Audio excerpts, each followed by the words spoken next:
Good morning. Welcome. Okay, I know what you're thinking. You're thinking Wednesday, welcome. Today is guest day, and you're right. Today, we have Scott Stevens with us. And I want to let you know I'm actually super excited to have him on because of what's been happening lately.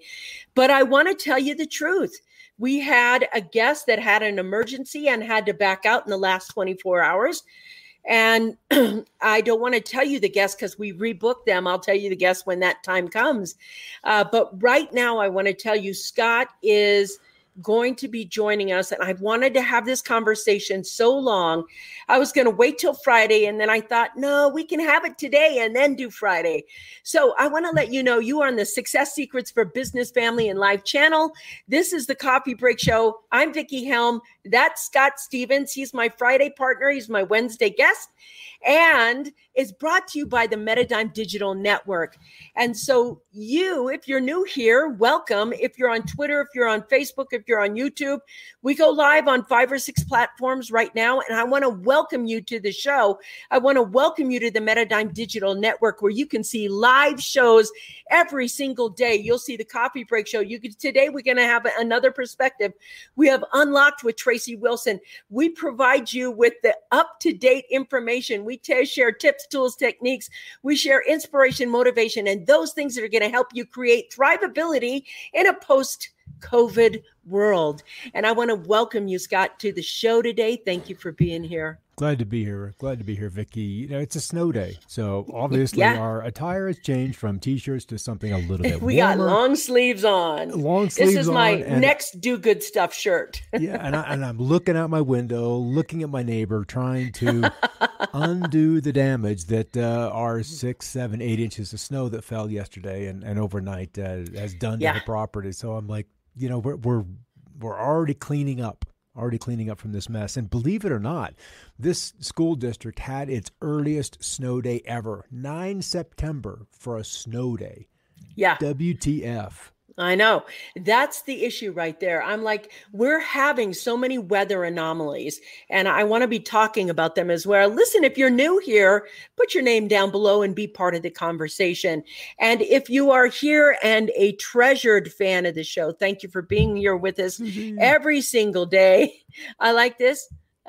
This right here. Hi, Vickie. Hi, Vickie and Scott. But, you know, she jumped in right away. Hi, Vickie and Scott.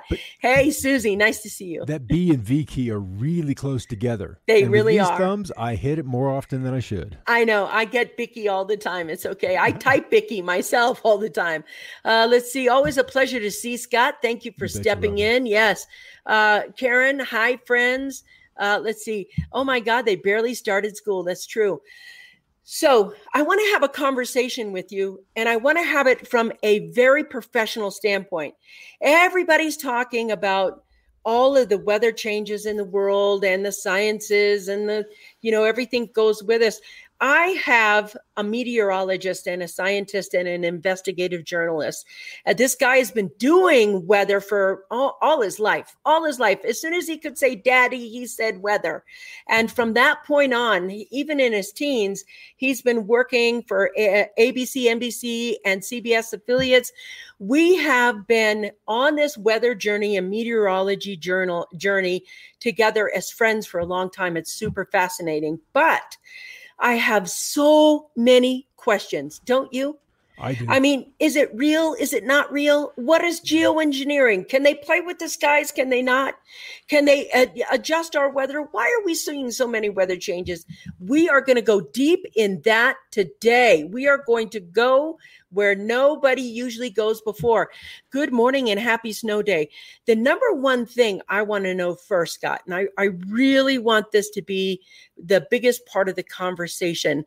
Why is weather, why does it affect every bit of our economy? Why is it so important to understand weather and politics, weather and commodities, weather and agriculture? What is the tie-in for us all? Can you just give us that? Well, it impacts every aspect of our life, from food, from school, from transportation, from entertainment. It touches everything. And maybe it's simply because we live at the bottom of this massive thing called the atmosphere. And we can't live without Air. breathing that substance. And Mm-hmm. it's that substance that has become the point of discussion with the climate change issue of carbon dioxide. And we all exhaust carbon dioxide, but then plants inhale that carbon dioxide. So there's this constant and glorious, intimate exchange across, the oceans and the atmosphere, the oceans and salt, the oceans and the glaciers, the plants and the rock. It's just this beautiful fabric of life, and the weather is what keeps it in balance. When a Mm-hmm. part of it comes out of balance, then we begin to see the system adjusting. And whether it's adjusting by bringing cold air down, thrusting warm air farther north to cool off, that's what it does. If you're running and you've come from a standing still place, then you've got a Mm-hmm. breath. You've got to readjust the chemistry within your body. And the planet Mm-hmm. does the same thing. The oceans do the same thing. Mm. If there's a point of stress, it tries to either dilute the pollutant or absorb it and process it and then precipitate it out in You lime know, or limestone if we're going to continue on the carbon talk. So it's just this fabric of life, and we're a it's part of it beautiful what because you we're just alive. said. It's beautiful. You just said something that really was key. You said when it's like when your body is stressed out, it tries to detox. Mm-hmm. And when the planet, we don't think the planet can get stressed out. We don't see it as a living organism. We see it as a thing that we're entitled to by birth and that we can just use and abuse. And in our thoughts, I want to talk about a couple of Yeah. things. People don't understand the science behind meteorology because they just look at a guy on the news who comes on who gets maybe a minute and a half, 2 minutes per show to tell us about the big storm coming or the sunny days coming or the lows and the highs, and they're done. They don't understand the science behind that. They don't understand what they do that. And I'm wondering, can we just take a moment right now and kind of give a definition of stop calling you a weatherman, even though you are a weatherman. You're really a meteorologist. And tell us a little bit more about what that is and why is that so important? Well, it's the study of. That's essentially what it is. And then there's the curriculum that you have to go through before the system will attribute a title. And that's Mm-hmm. all it is. Some of the guys that are the oldest that have been in the field have not had the quote unquote standard education, the box to be put in, but then they're the most accurate forecasters. They can see the subtleties outside of the formulas. And that's where, for me, the beauty happens, is outside the formula, outside the construct of the science part of it, because there's an art, there's a beauty, there's an intimacy to it. And that's what, as a kid, got me excited. I only got into meteorology because I wanted an easy merit badge. Straight up. That was why. I was Okay, you 12 got years to old. go and say it. I got to And I know. wanted an easy merit badge to get to my Eagle Scout program so I could be done with it. I wanted that Eagle Scout, and then that freed me of the structure of scouting, and I could enjoy it for scouting alone. And so it was meteorology or weather and astronomy were my two favorite ones. Orienteering and map reading and compass, that I also really, really enjoyed. And they all kind of go together because you're finding your way amongst data, waypoints and so forth and so on. So that was how I started. And I was 12 years old. I remember it was July 1979, and I started building the weather station, the little flap wind thing. It was just literally a thin piece of cardboard in a frame, and as the gate swept up, you could go 5 miles an hour, 10 miles an hour, 20 miles an hour, whatever it was, because it was going to Interesting. very, very basic. But that started my fascination, and I was already inherently interested in numbers, arithmetic and numbers.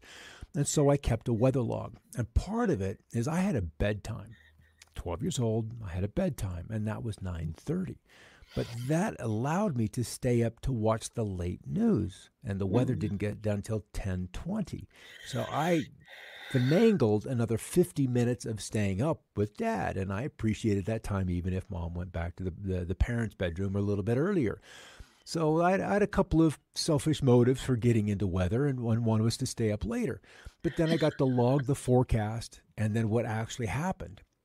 But what do they say? How many days does it take to establish a habit? 3 weeks, about Yeah. 21 days, and you've begun a habit. So my task was to do this for a month. So I was already at the end of this month, July 79, I was 12 and a few months old, fascinated with weather. And so I began the logging, I began the journey.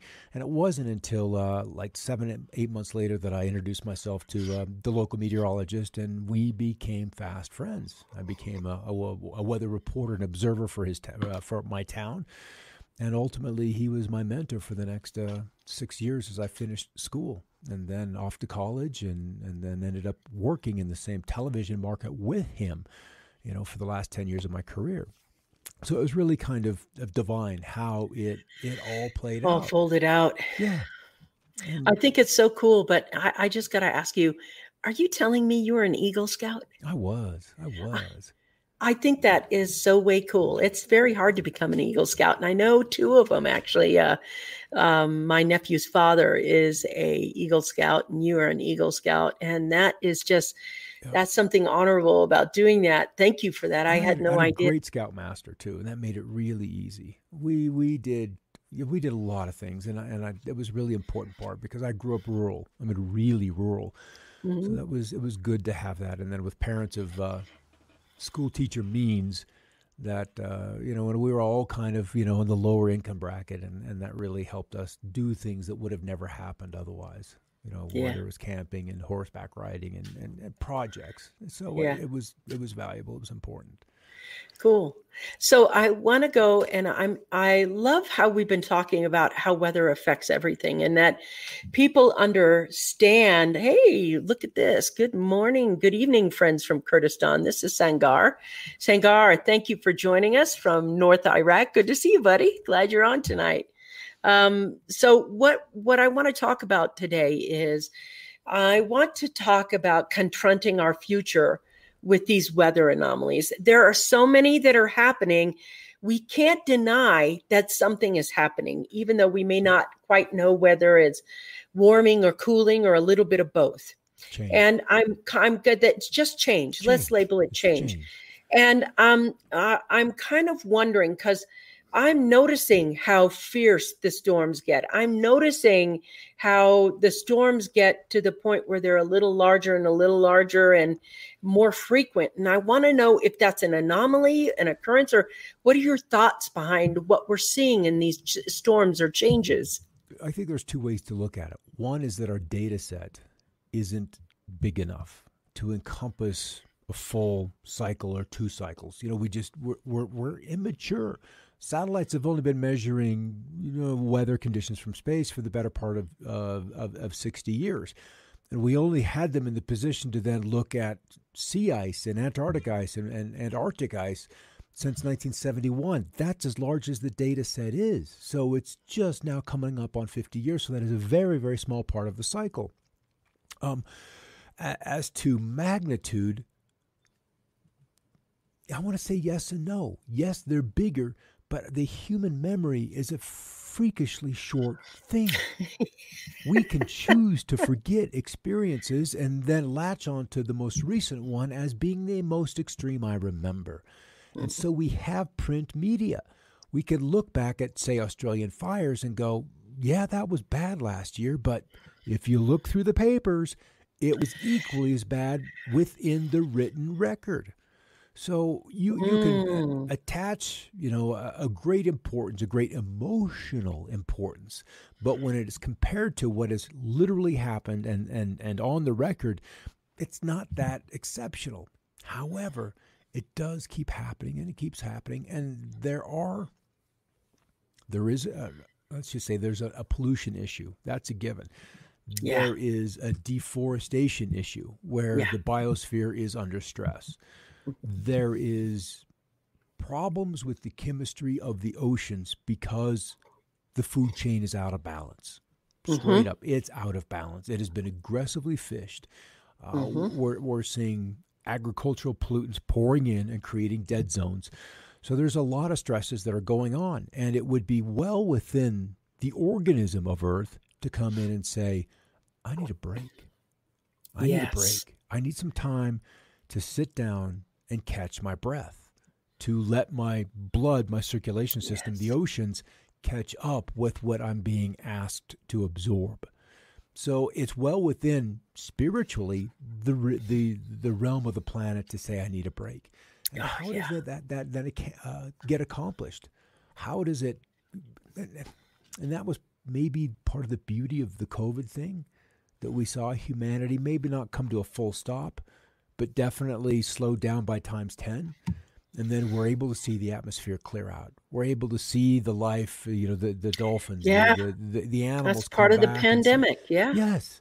So there was a beauty to that, because the big problem, humanity, was told, time out. Go sit in the corner. I'm not going to put a dunce hat on you, but you're going to go sit in the corner.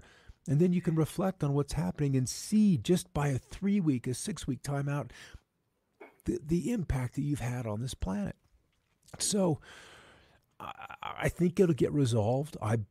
It's my belief that the age of oil and then the big pollutant will come to an end. We have the technology, as they said, as they rebuilt Steve Austin as a $6 million man. We can rebuild. We have the technology. So I think the willpower is building within us, this need to do something, and that is manifest by the green movements, by the extinction, protests. There's a legitimate place for them to agitate, because it's time for these changes to get underway.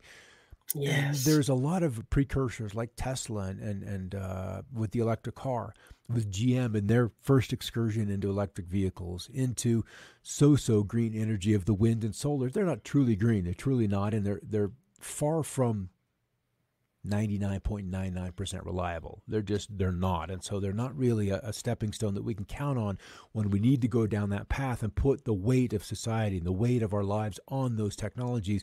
It will not hold us. It can't do it. But what we need are technologies that are already there. They're old, but very powerful. And that scares the people that control us, because they won't be able to extract a tax of every time, Vickie, you start up your vehicle and go down the road. You're paying them for the privilege of being able to travel. Yeah. You're paying them for that energy out of your labor, out of your hard work. It is a direct tax on humanity that, in my eyes, their right to taxes has expired like 50, 60, 70 years ago.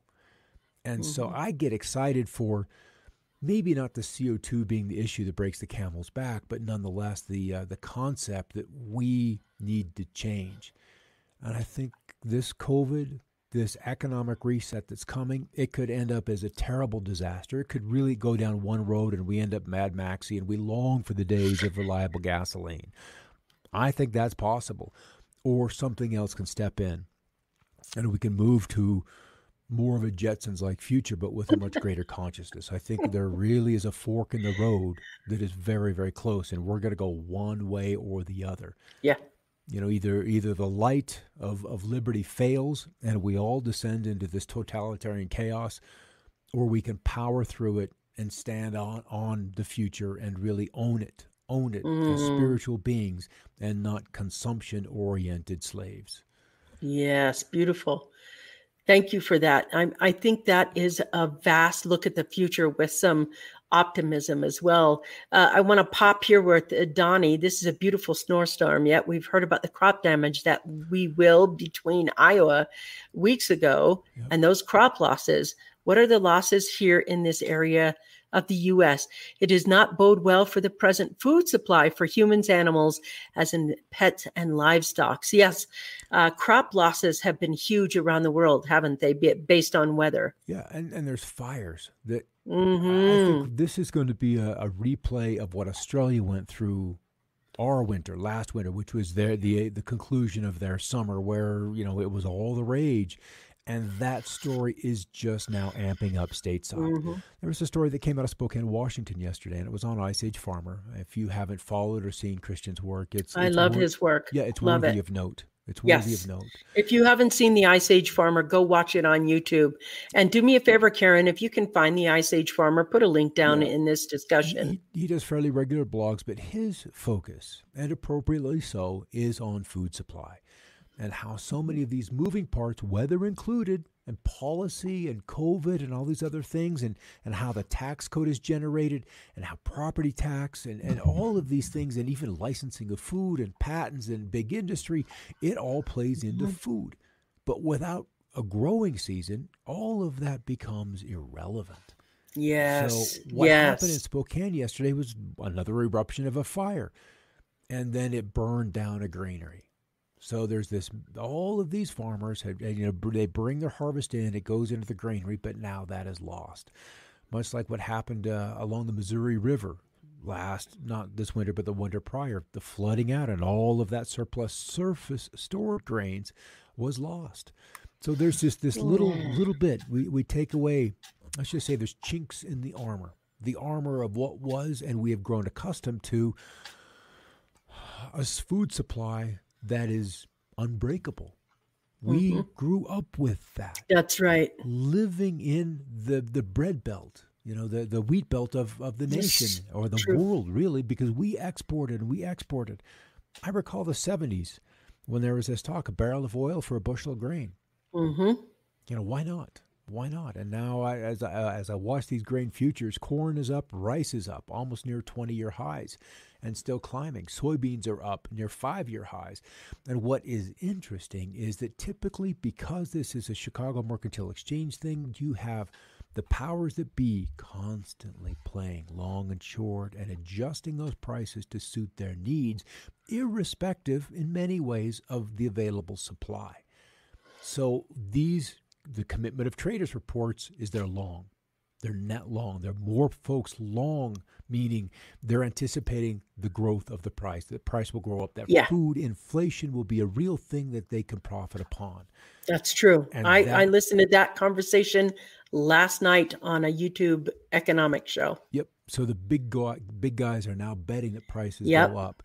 And when the big guys get on one side of the boat, just like they have for Amazon and Netflix and Facebook and Apple, the price goes up. But who pays the bills? And that's you and me, the consumer. So when they bet on prices going up, real or imagined, our prices at the grocery store end up going up. Yep. I guess the positive side for that is the prices that they pay are actually what then the farmers earn. That's the gift of this base price, because usually, if wheat goes at $3 a barrel or $3 a bushel versus 5 and 6 right now, your bread doesn't really change in price in the grocery store because that input of the grain is such a small price. You've got so many middlemen, the bakers, the yeast, and the transportation. All of those, also fluctuate. But it's just in a way, it's good to see the farmers getting a just reward. If we still had family farmers out there. Yeah, a lot of it is corporate.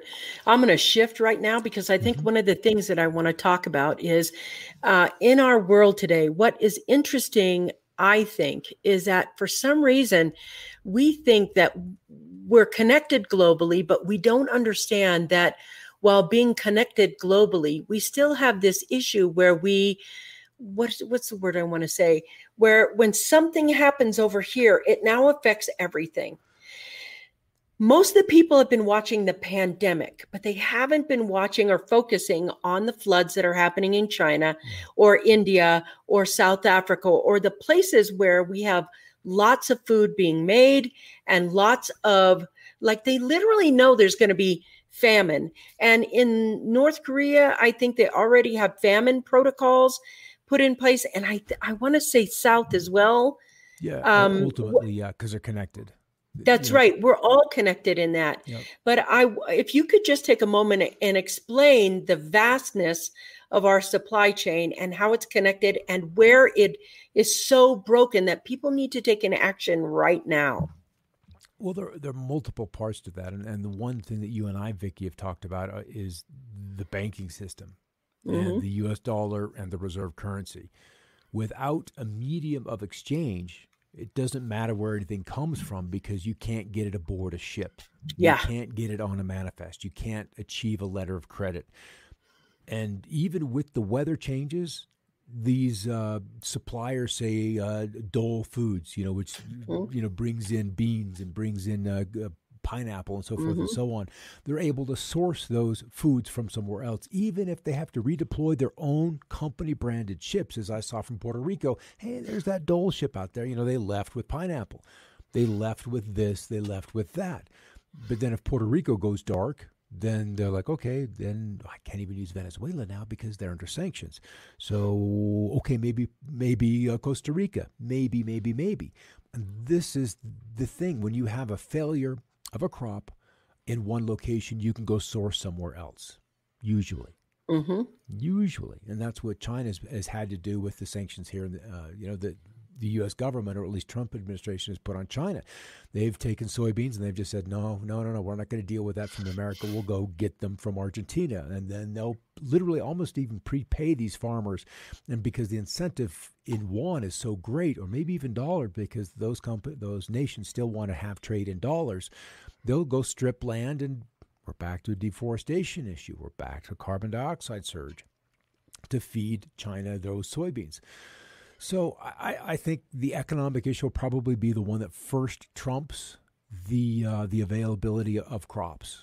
I think we're already kind of pushing the edge where we can see the my goodness, how long have we been following China and their floods since they began in early July? Yeah. So July, August, September, we're at least 2.5, coming up on 3 months into that, knowing that nation is going to have to go outside of its borders to find rice. Yeah. And 1.5 almost billion people. That's a lot of people to feed. And they had 3 crops that utterly failed. So where can you go resource that quantity of food around the planet? Yeah. And that may be impossible. So we're going to have to look for substitutes. They've had the swine flu issue where they've had to kill a massive portion of what would typically be their greatest source of protein. And that's not coming back because of the floods and the continuation of the flu. So one thing that really sends nations off into war is the ability to feed their people and access to national resources. Yeah. That's what triggers a kinetic war. You can talk about it for years, verbally. You can then play currency games. You can, go through the tariff issues, but the next result is invasion, to access those resources that you want from someone else. Yeah. So, who knows which one's going to go first. It's my sense that we'll see the banking issue happen first, and then that will begin to greatly impact trade. And then in February, in the United States, we may not be able to get grapes from Chile. Yeah. I mean, that's a long way to ship that stuff, even if it's by aircraft. Boom, up and over, and it's in a day and a half, and so they're fresh and they still taste good. But I think we'll see some big issues coming up this fall, and we really kind of go through a list. Family, what do you have? What's in your pantry? What do you consume? What do you go through? And I think the gift of COVID was we got a practice run in that. We, had to assess what our needs are, what we consume, and what do we presently have on stock. So if I just, for me, the banking is going to be the biggest issue. I agree with that. Yeah, and then we'll see what happens with local food. But this cold that hit Colorado, we had cold in, I think it was the 9th of May, and we lost a lot of the west slope, the Grand Junction, those areas, those orchards ended up with no fruit, little to no fruit. And now we've lost, or we'll see what we've lost from this early cold. There was nearly frost all the way into the North Texas Panhandle last night. I know. That's how far it reached down. Nobody gets it, these anomalies and how they affect us. We're just like, oh, it's the weather. Yeah, and then it's gone because in a way it is gone, but it leaves its trace behind. It leaves a trail of either growth and flourishment or destruction. This is the white death that's outside. It's pretty, but in September, early September this is the white death. All that crop loss. Yeah. And we don't know how extensive it will be. Colorado's kind of a sketchy place to be growing corn anyway, especially that kind of corn that has such a long period of maturation. And when you freeze 6 weeks early, we have problems. We've got problems. So I want to talk about, I'm going to stretch out here a little bit because I know there are two stories that are going on. One is that there is global warming. Without a doubt, there's global warming, all blah, blah, blah.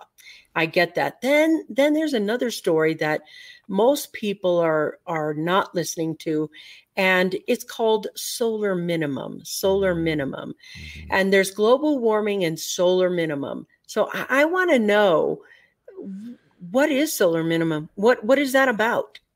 It's a battle between two layers of the sun, between two either destructive cells, magnetic cells, one on the top layer of the sun and another one beneath it. And when they're out of alignment, then there's great turbulence, and we see a lot of magnetic activity on the sun. We see a lot of sunspots, a lot of energy roaring out of the sun. And then when they come into alignment, it becomes calm and quiet. And then there's even a third layer below, and this was the mystery.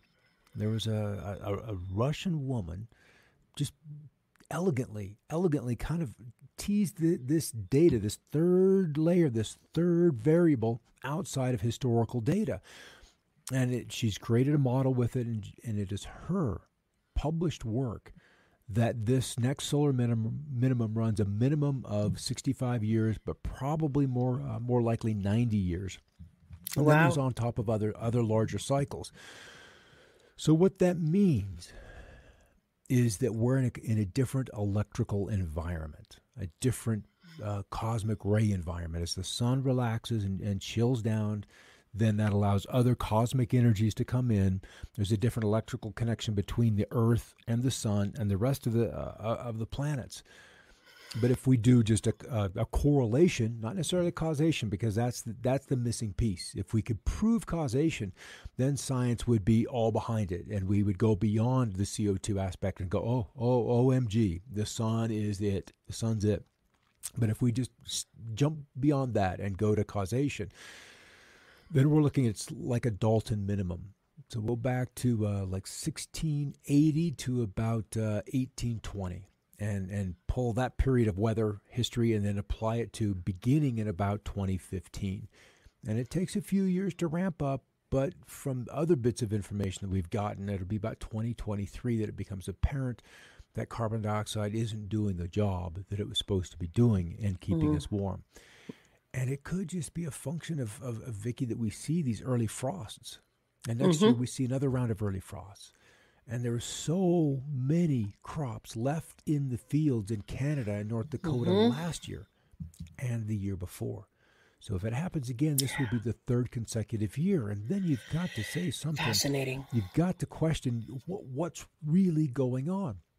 And when that happens, then you're open to looking at other theories, other scenarios, other potentials with a less jaded or less rigid position. And that's really when scientific discovery happens, is when we let go of what we think we know, and then we can allow other ideas and concepts to come in. So the solar minimum is something that only the astronomers back in the day, back in the 16 and 1700s, were aware of, because after the beginning of the telescope, what was in the sky every single day? The moon, the planets, and the sun. We were just beginning to see, A, what stars are, B, what are nebula, what are galaxies, what are these other clusters of stars? We didn't have the technology outside of a little piece of optics no bigger than, say, a 35 millimeter pair of binoculars. But when you could put a smoke glass in there and then look through the sun, you're like, oh, wow, I can do this, and the wife isn't going to get annoyed at me because I'm up till 2 a.m.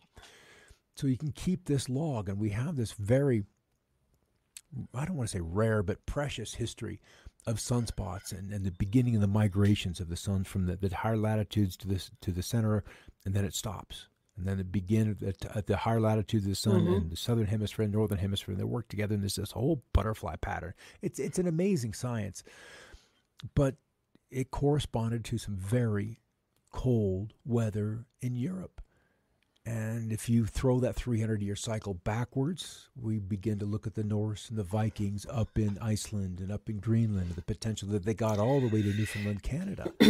So there's, if you open yourself up to this 350-year cycle, you're like, of course, look at this. What's next? It's a cycle. What's next? And how many people are on this planet right now? So it's interesting that you're saying this, because what I'm hearing is that the growing seasons will shorten. Yeah. They're not lengthening, but they're shortening. And that's very interesting. That's what scares me. Yeah, Because Donnie brings that point here. We're anticipating that because we're warming, that they're going to be pushed longer. And humanity, in every single circumstance, has thrived with warmer temperatures. Yeah. And then you get the cold, you can't feed yourself. Your caloric potential just crashes. I mean, what do we see with China? The rice is gone. And we don't know whether that was geoengineering, which for me is another variable, another delta, another unknown that we can't ascribe a value to. That's right. Somebody knows, even if it's happening on a very, very tiny scale. It's a variable that isn't construed or brought into or discussed in this global discussion. So that is a blind spot that we absolutely have. And that was the one issue that made me begin to question the CO2 narrative. Because if there is this sliver of global warming happening, even if it is just a function of additional cloud cover from jet trails, then we are blind to its outcomes. We're blind to the loss of the solar insulation. We're blind because we don't know what's really happening with the planet's weather. And every doctor needs to know a patient's baseline. What is the resting heart rate? How, what's the history of their weight? What's their history of their health? And if there's this little bit of geoengineering going on, and because it was a very powerful political directive in the wake of World War II, that this history of wanting to engineer the weather goes back to the end of World War II and probably before through Germany, because they had no problem investigating the invisible. They were fascinated by the occult and the potential of the invisible. And our American and Western science has made it foreboding to talk about investigating the invisible, because then you're into the occult and you're into the woo-woo. And my feeling is because there's so much power there, that if we understood the power of the invisible, then we would look at the physical, we would look at medicine differently. Yes, we look at everything differently. Everything. And that's why it shall not be discussed. Yeah. I want to empower this right here that Donnie says, because I really think this is important. The point being made is that this has happened before. Grand solar minimum is a natural cycle in our solar system. It's difficult to discern, but if you read and look deeply into our history, you will see it was devastating so much. Generations were lost and our stories were lost. I want to also, somebody asked a question here, and I want to go back up here a second. And is it this question? Yes. Most people are listening and they're saying, you know what? So what, Scott? This is all happening. Big deal. I got to find a way to feed my family. I got to find a job. I got to find what do you say to those people? And let's make it over the next decade, because we have a culmination of things happening. We have supply chain disruptions. We have a pandemic. We have financial debt and insecurity and uncertainty. We have job losses, AI, robotics, and we now have this weather anomaly, all in this package, I think, over a decade. It's not going to be 10 days, 10 months. It's the full decade. What would you say to these people? If I could go back 1 year and know what I know now, there's a person, Donnie's always talked about greenhouses. That would have been the one thing, the one thing that would have protected us from the white winter, the white death that I'm looking at outside right now. The one thing. And how long does that take to put together, to manufacture? And if we're talking about a banking, merchandise, transportation issue, because we've lost our ability to produce locally, and we still consume locally, but we source globally. If we can source locally, then we could build a greenhouse over a weekend. It would be an impressive weekend, but we could do it over a weekend. But if we can't get plastics, if we can't get a transparent membrane to separate the inside from the outside, then it almost becomes an impossible task. Then you do what the pioneers do. You do what the settlers do. You did what the ancient ones did, and they relocate. Yeah. what else can you do? It makes, the place becomes uninhabitable for the type of calories and the Yeah. food that you need. You just Dust Bowl. repurpose your land. Hmm. If all we had to do was graze meat eaters or graze animals and then we consume the meat, then it'd be fine. This would not be a big deal. Still have skins, we'd have proteins, we'd have those fatty tissues, because what did we do around the fire after a hard day's work? We'd chew the fat. We'd chew the fat. We didn't have a salad. We chewed the Yeah, fat. chew the fat. That's right. The fat. So you either migrate or you adjust the climate locally so you can produce those foods that you require. That's the only two options. That's really what it's coming down to. So, and building a smaller enclosure, and I wouldn't even say small, because if the changes are as they appear they're going to be, you'll need something substantial to where you can through the winter here in Colorado, where we have so much sunshine, you can grow indoor greens. You can grow greens all through the winter. There's enough sunshine to do that. Yep. Other places, not so much, because the cold is just too intense. So you migrate or you create your own microclimate, and that takes technology. And it's best to do it while you have available resources. I like this. I'm not sure who this is, but I think it's Anna, because it's got that little red heart. Yeah. While I love you too, I think you're poking fun at the others, Scott. It did get me to watch some of this, though.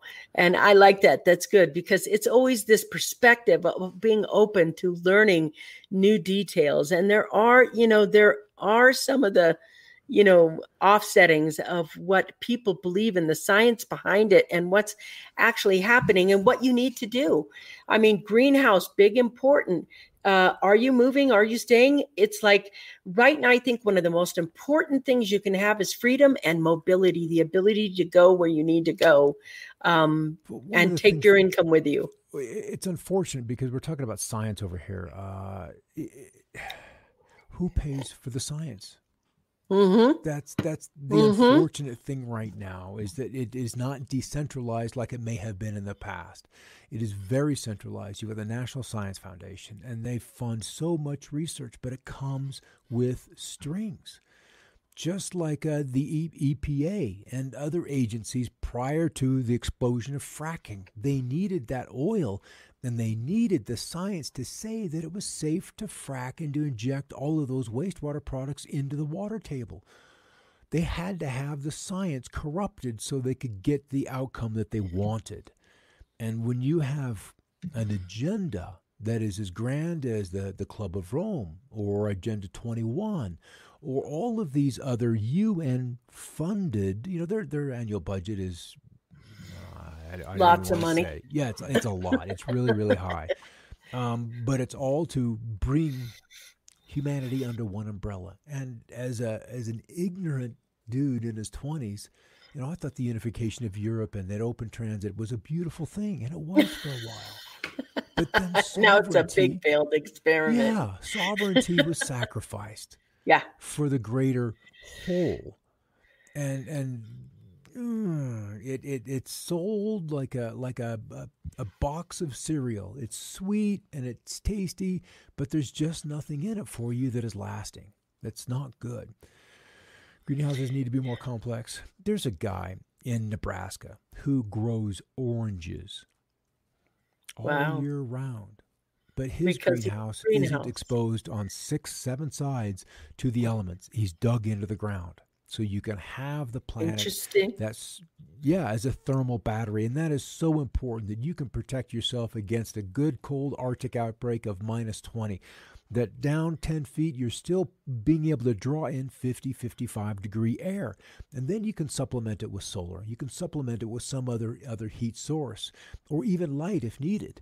But you've got to get dug into the ground. These big exposed sources or walls are just take too much energy. You got to cool it in the summer and you've got to heat it in the winter. They're not smart. They're not sustainable. We'll get there, but it's going to take more stress. It's going to take more loss, and it's going to take more brave people, YouTubers that are showing you how to do this. And it's the old guard. It's the wisdom. It may not be the properly schooled guys that are the degreed ones, but it's the ones that have access to the invisible, where they take the idea, they take that inspiration, And like the guy who had Donnie can pop up his name, the Earthships that have the Earthship farm or community down Mm-hmm. in Taos, New Mexico. He was inspired to show people how to build homes. And if we've got a warmer climate, that helps too, because you've Mm-hmm. got big, thick, 6, 7 foot Yeah. earthen walls to keep away from the heat. I remember I went to second and third grade in Gallup, New Mexico, where my dad was teaching, and one of the things that my science teacher taught us were these adobe hogans. And so we built little mud baked adobe hogans as a hands-on science experiment, and they built adobe hogans to keep the heat out and to keep the heat in.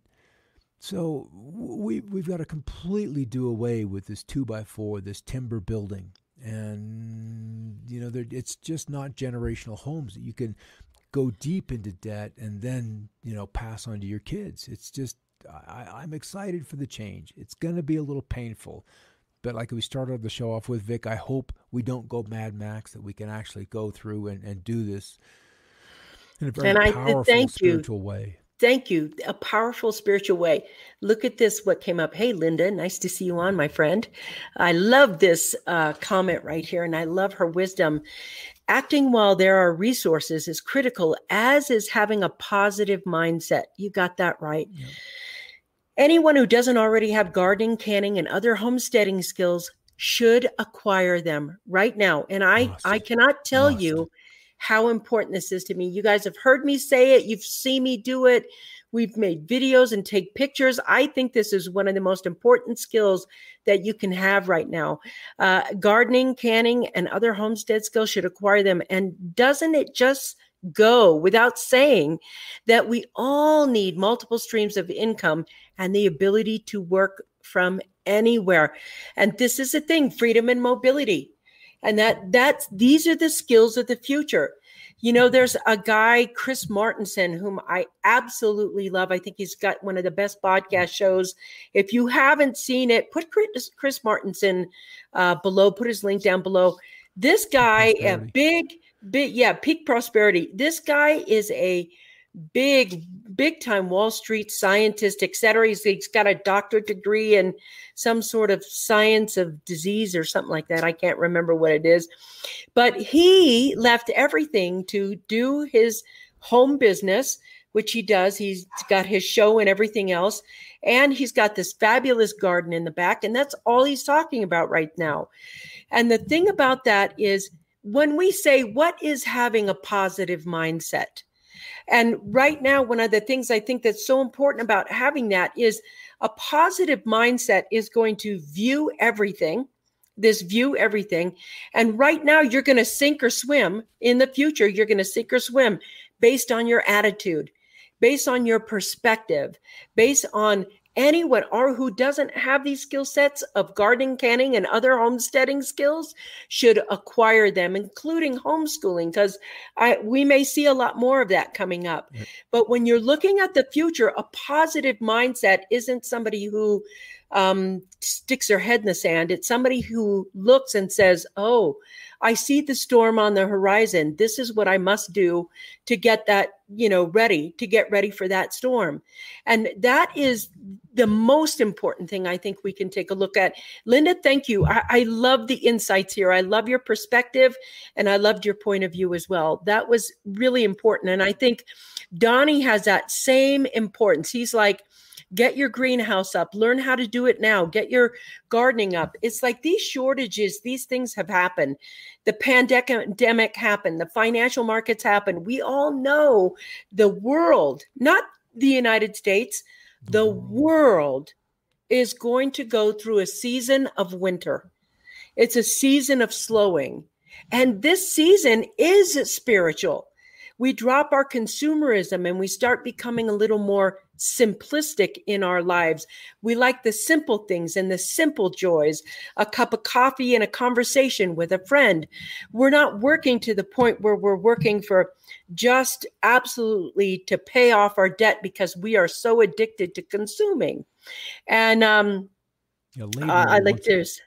think labor will once again have value. Labor is profoundly mispriced. When you set a minimum rate on the value of a person's hourly wage, you completely distort the labor market. It should, and that's one thing that I know will get reset. There are hard workers out there that can't get jobs above or just beyond minimum wage, and that does them no service and does not value their contribution to the families and to the world at large. There's going to be a significance coming back in the world to the handyman. Yeah. Now, in the 70s, we used to have handymen, and handymen had several skills. They didn't have just one skills. It wasn't just plumbing or just wiring or just, the handyman would come and have several skills. And somehow we've lost that skill in there, having handymen, people who can do mechanics and engineering and earn a great wage to do that as well. Donnie says, yes, we are the solution. We really are. Thanks for the wisdom and sharing. Have a great day, everyone. I have to get back to work. Thank you for joining us today. And I really think there is, let's see what we got here. Here are a few options for Earthship models. I mean, these are things where you can put things in the ground. And I think farming, everyone is going to go back to having some sort of farm, and you have to acquire these skills. If you don't, you're going to have to trade something for your food. Mm-hmm. That's, that is so critical. As you said in the book earlier, Cash Flow Secrets, you had a trade and you had your farm. You had to feed yourself. So your trade allowed you some free income to then trade. Yeah. Basically. There was a lot there. I want to let you know, if you do not, Ice Age Farmer and Peak Prosperity, Chris Martenson, definitely somebody that everyone should listen to. Such a smart and really serving humanity. Yeah. Really serving humanity as a whole. I really appreciate him. I'd love to get him on the show, actually. Last night, many lost their crops.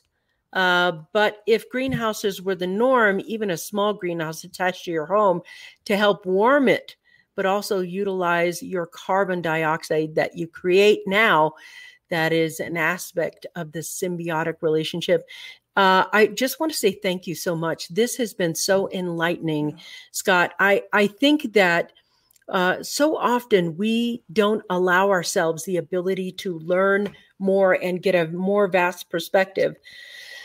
But as I grow and as I learn and as I talk with you, I have fundamentally seen the symbioticness of the universe and the earth and its weather patterns. Mm-hmm. And I think you said something that was so valuable to me, and I want to share it again because I think it's so important.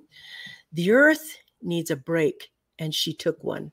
The earth took a break, and she is resting in a way and will continue to rest until we somehow wake up. And this is our opportunity to reevaluate ourselves, restructure our lives, and recreate something that is healthier, just all around healthier. You do it by choice, or you're forced into a position where you have to go through the consequences of those decisions. And right now, a greenhouse is just a very small insurance policy. Yeah. That's all it is. Thank you, my friend, for having my back always and jumping on with us. It was great to see everybody online today. Please, if you think this show was valuable, please share it out, because the more people that know what is going to happen, the more time we help them have to make something happen for themselves. And this is so important. I just want to pop here because people are talking, and, Susie has this really cool little story here. All my family is in Escanaba, Michigan, have farms, maple syrup, plant bulbs that they sell around the world. This is fascinating. There are some food warriors out there who are protecting the species of plants we have, the species of roots that we have. To all those Earth Planet warriors, thank you for your service to humanity. And to everyone else, if we could just change just a couple of small habits right now, you'd be able to get to the future a little bit easier. I want to let you know, we do have a book coming out, Scott and I do. We told you about this before, but it is Sink or Swim 2030. It's a guide to getting through the next decade and what you're going to need. Thank you, sir, for being on with me today. I appreciate you all. Tomorrow is Thursday, and I want to let you know at 10 a.m., not 11, at 10 a.m., I am going to be on Kathy Mason's show on her channel. So we'll put a link to that in the group down there. And then at 11, we're going to be live here for the Coffee Break Show. Thank you guys. Mwah. Peace out. I'll see you later. Really, go plant a garden. Get your greenhouse together.